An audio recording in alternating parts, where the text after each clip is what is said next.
Hello, welcome to Lemon Juice, where we talk anything and everything entertainment. I'm, of course, the Lemon himself, Zeke Lemon, and this is my review for Friday Night SmackDown. But before we get into that, let's get the house clean out of the way. Share, I'm Julie, like, comment below to know your thoughts on SmackDown, and of course, hit that subscribe button as it helps me grow into my YouTube career.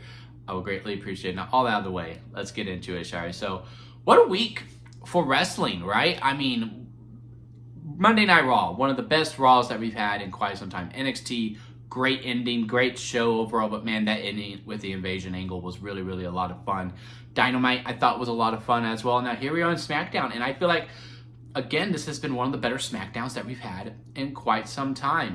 One, there wasn't any distraction finishes whatsoever. I was nervous in the beginning of the show, though, because, you know, again, no distraction finishes within all of the, within the whole entire matches of the show. Wow, I cannot speak English today. But all the matches had clean finishes for the most part. Well, all the parts, I should say. But we had the opening segment with Cody Rhodes. Well, it was Paul Heyman, and he was out there talking about whatever. You know, he talked about Seth Rollins, he talked about Roman Reigns, he talked about Brock Lesnar, blah, blah, blah, which makes me nervous that we're talking about Brock Lesnar, because now I think Brock is going to cost Cody the match at Crown Jewel, even though I heard the reports that he won't be back into Royal Rumble. Look, the reports say one thing, but the TV is communicating me with something completely different. So I am nervous about that, because I do kind of hope, if anyone's going to interfere, I hope it would either be Jey Uso or it would be Randy Orton. I don't need Brock Lesnar and Cody Rhodes again.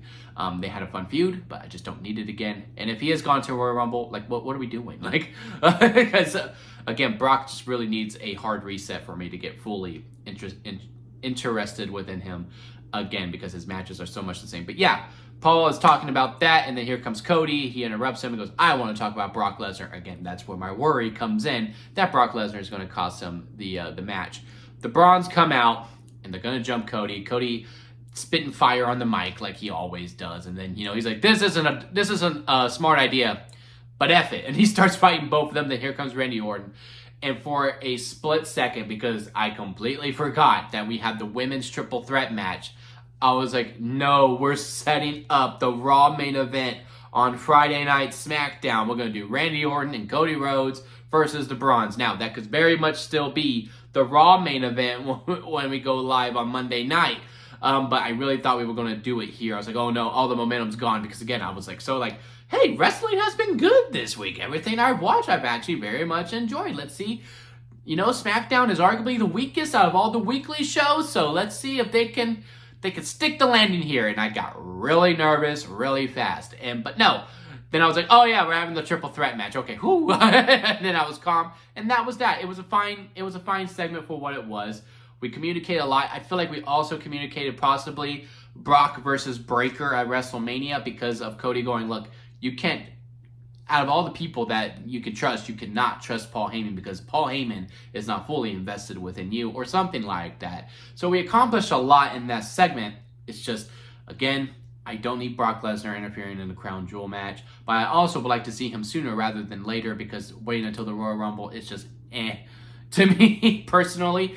But yeah, good opening segment, and I'm glad that it just stayed as a segment and it didn't set up a tag team main event that we've seen multiple times, just with some different faces. But yeah, like I said, to go back to the matches, I think, you know, Javon Evans versus Sami Zayn was arguably the best match of the night thus far. I would have actually made the argument for the triple threat to be the best match until we got to the finish. We will talk about that here in a little bit. But, you know, the Blue Thunder Bomb now winning the match 2 weeks in a row. I kind of hope that stays as the finisher combination. Haluva kick into a Blue Thunder Bomb, 1, 2, 3. And, you know, if he only hits one of them, then yeah, the likelihood that he kicks out at 2 goes up higher. But he needs that combination of the 2 in order to get the 1, 2, 3. I kind of hope that becomes the standard moving forward, because it is a good combination, and the Blue Thunder Bomb should be winning matches. I think it's an ongoing joke here within the wrestling community that the Blue Thunder Bomb never wins, and maybe WWE is finally like taking offensiveness to that, because again, now that it has happened 2 weeks in a row is quite something. The Miz and Carmelo Hayes versus the Street Profits, the #1 contenders match. It was kind of a lose-lose situation. I actually kind of wanted Melo don't Miz to face off against the Wyatts, because again, I don't necessarily need to see the Street Profits versus the Wyatts again. Now, if the feud ends, because they're going to do it again because the Street Profits won, after again a very creative finish because Miz trying to steal the glory once again, Carmelo grabs him, goes nope, and then they start jumping him, and then Carmelo could have broken up the pin, but just went, you know what, I don't need this, and just let the 3 happen. Now we get to next week. I hope this is the actual breakup angle and that Carmelo is finally like just done with him. Like, nope, I don't want anything to deal with you. We could do this a quick match program, and then Carmelo Hayes can move on to something else here and there. But again, if the feud, god dang, if the feud between the Street Profits and the Wyatts, because the Wyatts came afterwards, look at the Street Profits, and the Street Profits looked at them because the feud is very, very serious. If it ends with the Street Profits breaking up, which it might be time for them to do, because again, there's so many tag teams on SmackDown, that I think it is probably the right choice to make. But again, I think the Wyatts insisting in the Melo Miz breakup could have also been beneficial as well. The other tag team match, Julia and Kiana James versus Michin and B-Fab. 2 things. 1, I am glad that we're actually giving focus to the title, because there is a period of time when it wasn't showing up on weeks at all. 2, this isn't enough. 2 things can be very true. Where, again, 1, all I wanted was it to be represented and actually shown weekly and showcased, and I wanted them in the ring. I got that. Kiana James, I think, she's a good wrestler. I think Julia is a good wrestler as well. I think they were all good wrestlers here. It's just, we need to do a lot more work when it comes to this women's U.S. title, which is why I'm thinking, we're probably going to be in this rut with the women's U.S. title until whenever we have a draft, or if there's a big trade that happens, even though, again, the brand split doesn't really mean jack shit at this point. Watch, I'm telling you, Monday Night Raw, Randy Orton and Cody Rhodes versus the Bronze. It's going to be the main event. But until we have the draft, or we have a trade, or, something kayfabe-wise, again, even though the brand split doesn't matter, until a Bayley gets over there, or a Lyra Valkyria, or, Alexa and Charlotte lose those tag titles, and then they can go after a singles gold. Maybe Alexa Bliss with the U.S. title will be something. I just don't see the focus being there, and that really does upset me, because I love Julia. Y'all know how I feel about Julia. My favorite women's wrestlers right now is Io Sky at 1. Then it's probably maybe Tiffany and Liv. They fight for 2nd and 3rd. But 4th is Julia, for sure. And just to see how she's being treated on the main roster. She is a champion, but again, it's not a championship they showcase. She just needs to wrestle. She doesn't really need to talk that much. She's that badass. And again, I'm happy that she's being showcased. I'm happy that this got more than 5 minutes. But again, we have a lot more work we need to do. And, I know WWE sees a lot in Michin. There's a reason why she's always within the women's U.S. title picture. But I just think it's time to move on from that. I think I would have much rather had Michin and B-Fab fighting over to see who faces Julia in a respectful match. Because, again, I have high hopes for B-Fab as well. Again, we just need to do a lot more. And, what happened to Nikki Cross? She went up the stairs, looked at Julia and Michin having a conversation, walked back down, and has not shown any interest within the women's U.S. title scene again. Let's get her involved. Again, let's just inject some new bodies in there. You have 2 hours. You have 2 hours to get through all of this. Just put some effort in. That's all I'm asking. Just put more effort in. You made an attempt. You're starting to showcase it a lot more. Let's just get some goddamn motivation behind these characters, and let's make this title mean something. God dang it. Okay. All right. Tangent over. And then, of course, there was the triple threat match, which we'll talk about now because we'll save Drew for the main event. Look, the match to me was overall great. I had a lot of fun times with it. It's right when Jade Cargill got busted open where I think the match started to fall apart. Because, one, the visual of Jade being busted open, especially seeing the blood on the floor like that, because she does the Samoan drop, I'm like, wait, who's busted open? Then you see Jade. I'm thinking Jade is the most badass person on the planet. I'm like, look at her. She's dropping a Samoan drop on Nia Jax. She has blood gushing out of her face. She looks so cool. But then the referee is going around making sure Jade's okay, stopping all momentum because she's going over to Tiffany to continue on. And, I forgot what her name was, the referee, but she's going there and she's making sure Jade's okay. I don't know if there's a conversation that needs to be had, because one, I want the wrestlers to be safe, but you're in the heat of battle. Like, it's gonna happen. People are gonna get busted open. And the way that the match just kind of stopped, and like we were just kind of teetering throughout, and she's going over and communicating to everyone, okay, Nia, go in there because we're going to rush to the finish because Jade's busted open. That's fine. That part I don't mind. It's just the momentum of the match stopped at that point, and you can see the crowd going from chanting, "This is awesome," to going like, what's going on? What is happening? I don't know. Like, we're just kind of stalling for time here. And then they go in, and then she hits, what was it called? The Eye of the Storm is the name. She hits it. She goes for the pin, and Tiffany is late to the breakup. They were going to do their famous finish that, Tiffany comes in after Jade hits her other finisher. She comes in and moves Jade Cargill out of the ring so she could pin Nia Jax with a 1, 2, 3. And Tiffany was late. So Nia, seeing like, oh, Tiffany's not going to make it, I'm going to kick out. She kicks out. Tiffany comes in, grabs and moves it over. And this is when you see the eye of realism happen within wrestling, because Tiffany goes for the pin and Nia's like, okay, I'm supposed to take the 3 here. And I don't know if it's the ref going like, this isn't believable, because part of me wants to go, just count the 3. Regardless of how silly it's going to look, it'll come back on Nia, but it is what it is, because Nia kicked out. So I don't know if the ref's thinking like, okay, we're going to do a 1, 2, she'll kick out, we'll call the audible to the prettiest moonsault whatever, thinking that, everyone's on the same communication, but she goes 1, 2, and she just doesn't hit 3. She just stops. Like, it was like this, like, break in the matrix that happened. And you see Nia, like, it's no longer Nia, the character. It's Nia, the person.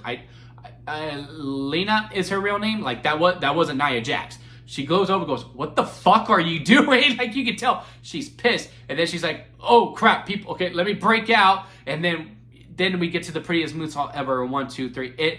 And again, it did kind of ruin the match. I'm not going to, deny that. Like, yeah, it killed all momentum, and it kind of put a flat no when we got to the finish of this match. Now, overall, as for who should have been the winner, part of me was thinking maybe Jade Cargill should have got the win, because we just need to inject some life into the women's title. Like I said, Tiffany Stratton's probably my second favorite wrestler, my second favorite female character in WWE right now.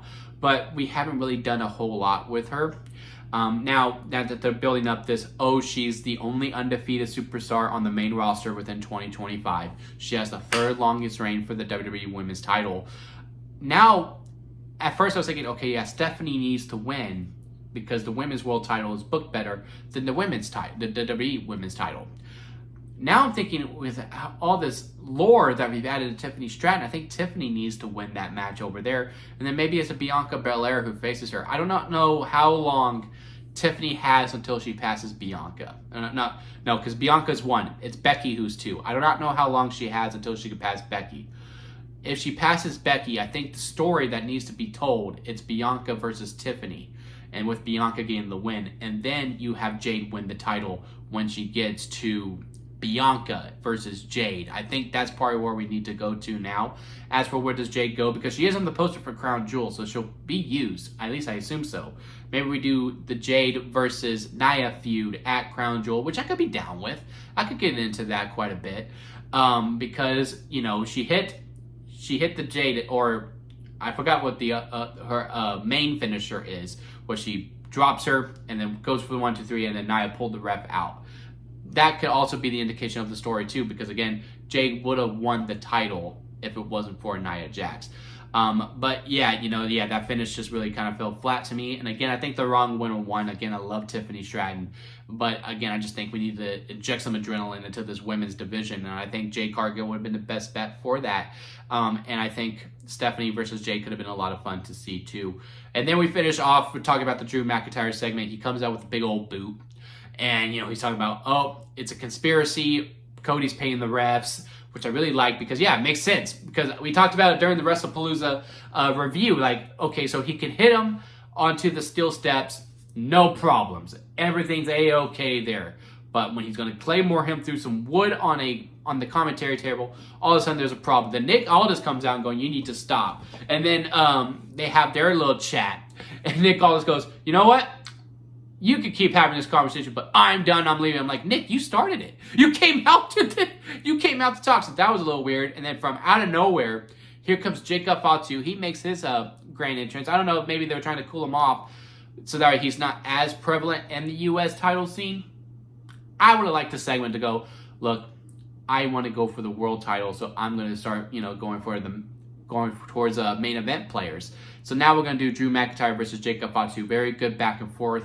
I am glad that he does have his heat back because people were really loving it. Like when he started the "I'm all gas, no breaks" with it, everyone was saying it with him before, Drew hit the Glasgow kiss. Interesting feud. Very interesting feud because either one of them should lose.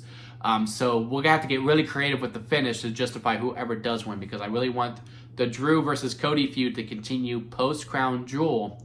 But again, Jacob just got back, so he also needs to win too. So how do we go about it?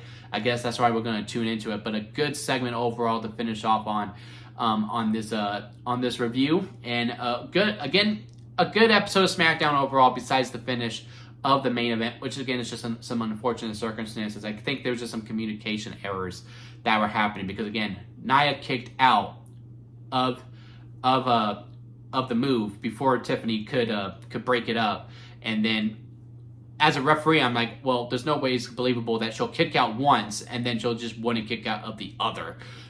So we'll see what happens as the weeks progress. I'm sure there'll be some reports that happen about the conversations that were being held. I really hope the referee doesn't get in trouble for it because again, it was such a messy situation to begin with. And again, overall, she was trying to be safe first. But again, as soon as Jade got busted open, regardless of how badass she looked, it just kind of killed the momentum a little bit because again, the referee was trying to make sure everyone was okay and safe before proceeding. But let me know what y'all thought about this episode of SmackDown in the comment section. Leave a like if you made this far within the review. I do greatly appreciate it. It was a little bit of a long one, but I did have a lot to say on this one. I was also trying to figure out how to speak. And don't forget to hit that subscribe button as I am trying to grow into my YouTube career. And don't forget to squeeze the days, guys, because life is too short not to give you also squeeze every opportunity that you can. Until next time, I'll see you here at Lemon Studios.